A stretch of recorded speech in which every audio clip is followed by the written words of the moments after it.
Hello everyone, Simon here from Super Nerds Gaming, and I am back with a PC Engine episode. So I've got some of my latest PC Engine pickups to go through, and also I'm going to be looking through my PC Engine collection so far, because we are near enough a year on from me being a PC Engine collector. Because if you've been with the channel for long, I got this little beauty last year for Christmas for myself. And it's basically a year in collecting. Now, I want to say a massive thank you to Matthew Lambourne, who is my PC dealer, if you want to say. He deals in all import games, not just PC Engine, Mega Drive, SNES, all sorts. I will put the link to his Facebook group down below. And, you know, if you like the look of this video and may want to dip your toe into the PC Engine market, I highly suggest you do it through him. Very knowledgeable guy, and he is the guy that kind of groomed me into being a PC Engine collector. Now, I've got some really awesome pickups from him from this month, and again, towards the end of the video, we're going to be looking at my PC Engine collections so far. So, I hope you enjoy.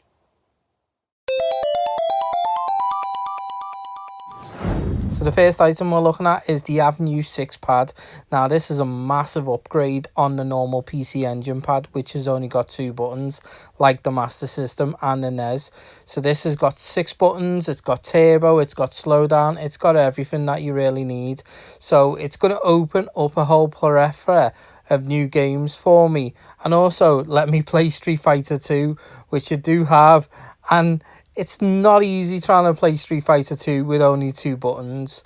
The pad itself looks great. I love the pattern and design on it, and it actually feels great to play with. It's not a bad pad at all. So the Avenue 6 pad now has made playing Street Fighter much more of a pleasure to play than when I was playing it with the normal 2-button PC Engine pad. Now, I do have an issue with it, and the issue is when I am fighting, the bottom row of buttons is all punches and the top row didn't work. Now when I pressed the toggle, it enabled the kicks, but there was no punches on it. So I don't know, guys, do I need to go into the settings on the game and actually change this, or am I just using the pad wrong? If you know, please let me know and put it in the comment section down below. So we have Alien Crush Pinball here, guys. Now this is the prequel to Devil Crash Pinball, which is an absolutely phenomenal game on the PC Engine. Probably one of my favourites, and I mean, I have got a few games now, but it is one of my favourites. So when I did see this was on sale in Matt's Marketplace, I had to get it. I really did, because I needed to know what were the differences, how was the play style different, and how it kind of advanced, just all those little bits, how was the music and stuff, and I wasn't disappointed.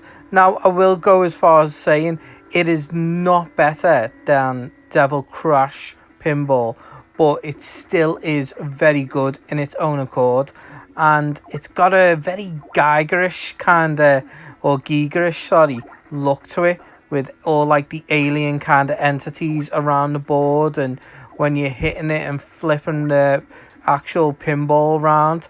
But it's really good, and I can see this is one I'm going to get just as much stuck into as I did with Devil Crash Pinball. Moving on from pinball, we have Bomberman 94. Now, Bomberman is an absolutely fantastic franchise. It's got some fantastic games out there, and I feel like I'm only just dipping my toe into this franchise. I have played Bomberman when I was younger. I think the first time I played it was on my mate's Amiga, and it was really good. It was either Bomberman or some sort of Bomberman clone, and then I first got into it on the Game Boy Color, and it was like a quest kind of Bomberman game. It might even been called Bomberman Quest. I will have to look that up at some point. But when I seen this was up for sale, I thought, God damn it, I've got to pick Bomberman up. I love how the game plays. I need to jump into it. Now, there is some sort of story to it. I don't know what the story is because it's in Japanese, but it's Bomberman. You work out what you got to do very easily. Now, I've had this conversation with people before about the PC Engine, and when I've showed them stuff and they're like, well, it's in Japanese. And yes, that is true, but a lot of these games are in English as well. I mean, a lot have got loads of English in. The only time you're really going to come in some trouble with these imported games is if you're looking for the RPGs. They are going to be Japanese text heavy, and there's just nothing you can do about it unless you get some sort of translation. But other than that, Bomberman, it's got, you know, a simple premise. You need to get from A to B, or you need to destroy whatever items or whatever baddies on that table at the time, and that is it. But it's such an enjoyable premise at that.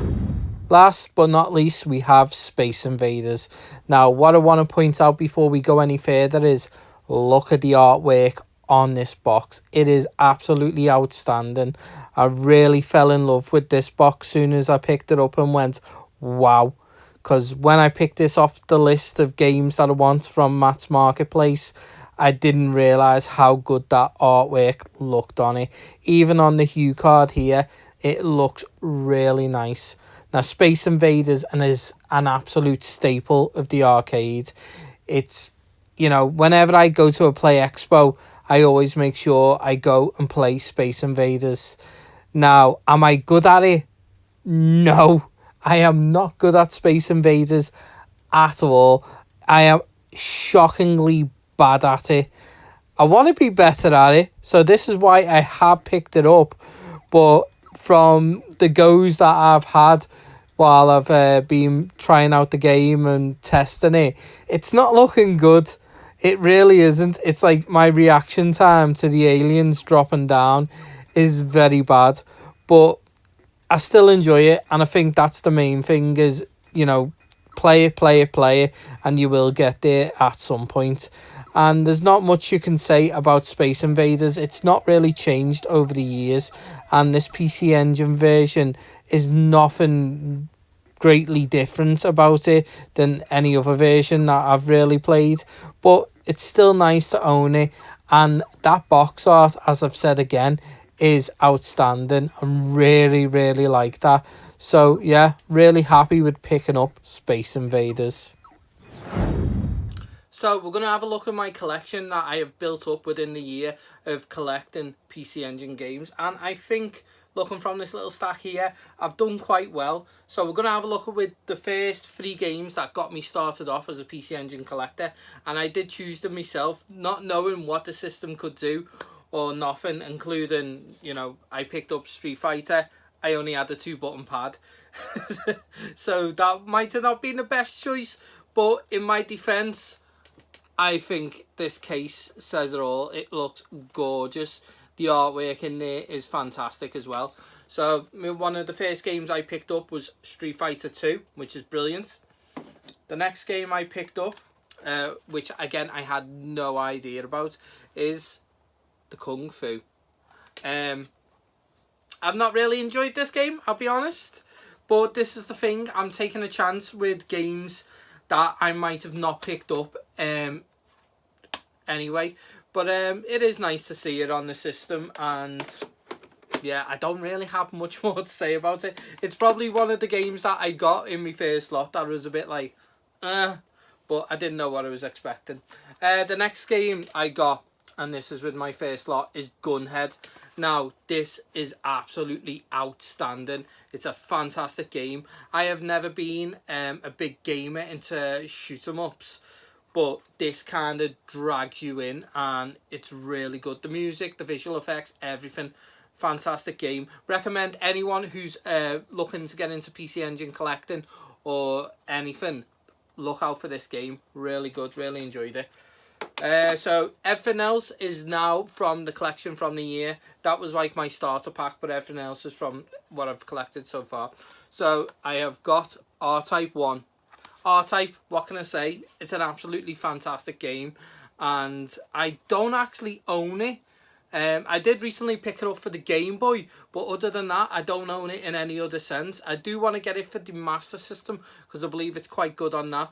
But when I seen these were up on Matt's page, I was like, yes, I'll take R-Type 1.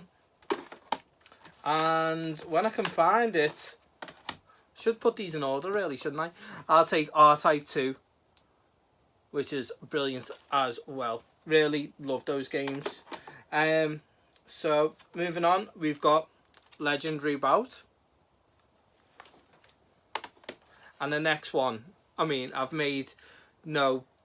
haven't been quiet about this at all, is Devil Crash Pinball. I have to always look because I always get confused with Devil Crash and Devil Crush. Even though it's the Crush series, this is Devil Crash in Japan.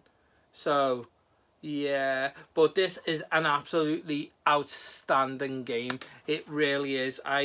It was Matt that recommended it to me and said, if you're getting a PC Engine, you need to get Devil Crash Pinball. And I was like, okay, hook me up then. And not being a pinball player at all, I really enjoyed it. It actually made me go out and play pinball games in the likes of Play Expo and Warrington Arcade when I went there, which I'm really happy about because it's opened up a new avenue of gaming for me. Next one is Bomberman 94, as you've seen in the pickups today. We have Triple Battle F1. We have Alien Crush Pinball, again, as you've seen today. You have Space Invaders, again, the other pickup for today. And we have Second Bout, which is a fighting game. Now, I've also got two loose games here as well. I've got Legendary Axe, which is a brilliant game. It really is. I didn't know what to expect with it. It's a platformer. Where you just get knocked off the edge at the beginning of the game, and then it's like, go on, yeah, on your way, you go fight, and that was it. And some of the weapon upgrades are really cool on this. I'm really happy with this game tonight. A good game. And finally, I've got, well, yeah, it fits in quite correctly here, Final Soldier, which is in the same vein of Gunhead, which is brilliant.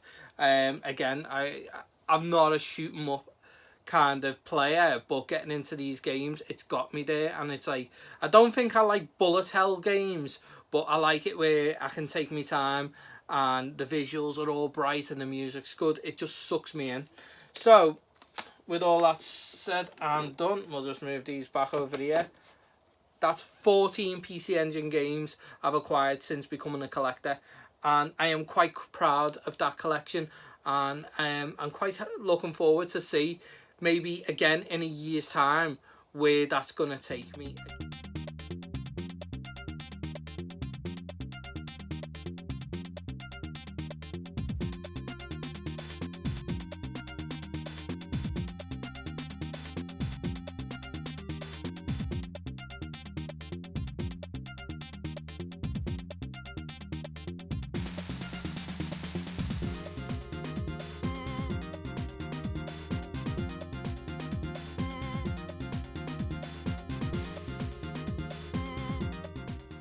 Thank you for watching this video, guys, and I really do hope you enjoyed it. I've really, over this past year, really enjoyed being a PC Engine collector. It's been something special because it's something I knew nothing about. It's not in the likes of where I knew of the SNES and I just never owned one as a kid.